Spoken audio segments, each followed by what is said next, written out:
Ayun, mega shoutout kay Sir, no? Sir Ramos, Axel Jan R. Ramos. Ayan, Sir. Siya yung kumontak sa atin. Okay mga katek, no? Ito, ituturo ko na naman sa inyo isang pagto-troubleshoot na itong Colin, no? Split type inverter. So namamatay siya 2 minutes or 1 minute mahigit, namamatay si outdoor unit, no? Pero si indoor unit is continue. So pagka ganito mga katek, meron kasi yung capacitor dito, ayan. So may capacitor siya para dun sa may fan blower, no?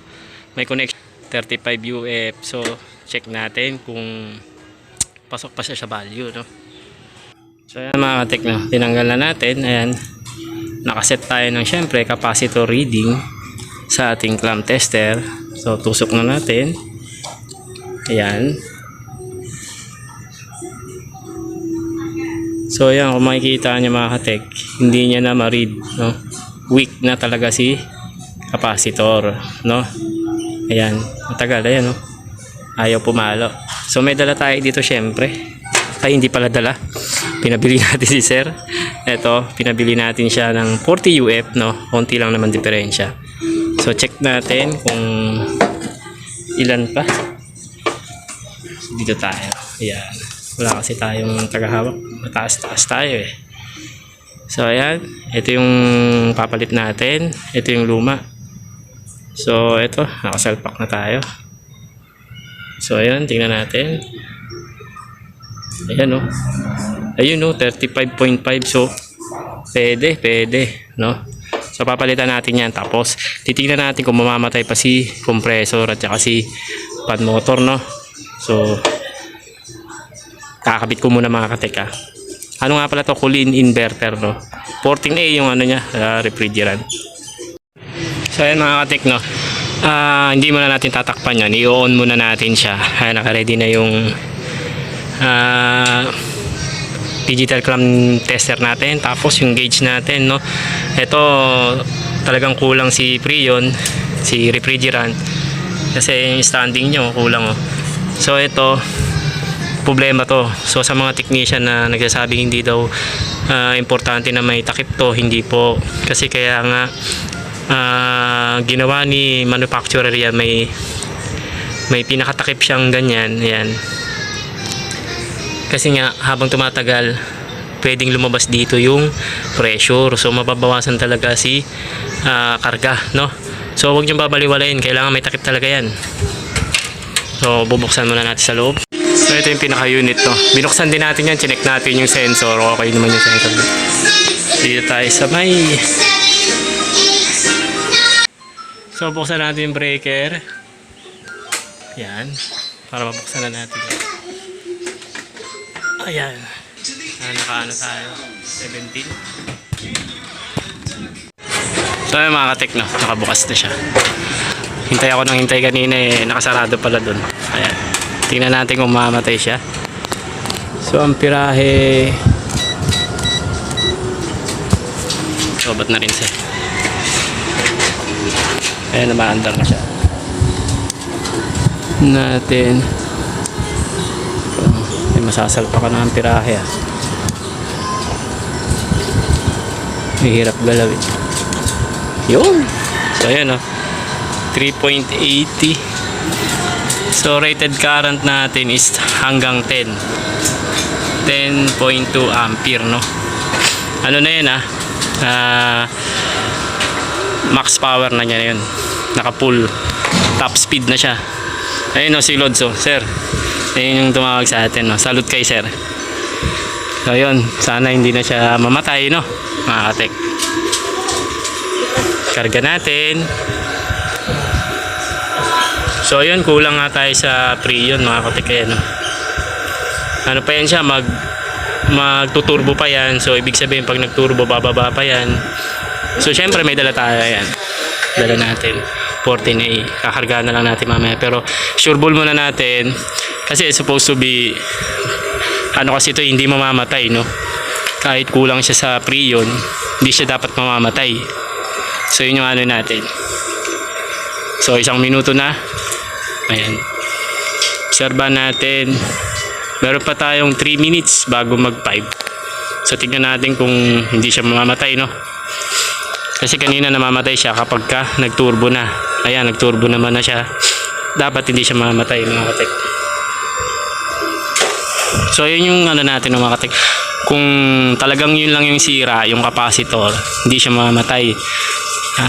Kapag ka hindi namatay ito, yun lang yung naging sira niya talaga, yung capacitor. Kasi weak na, no?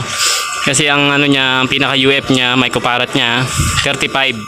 So yung nare-reading natin do sa luma is wala na. So ayun, no, okay na mga katek, kasi hindi na siya namamatay, no. Sana nga wag na. So meron tayong 6.43 hanggang 10 ampere yan, no, mga katek.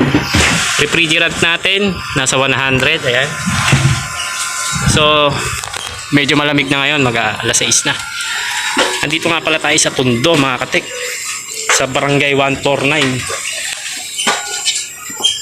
So ito yung luma, no, mga katek. Ayan.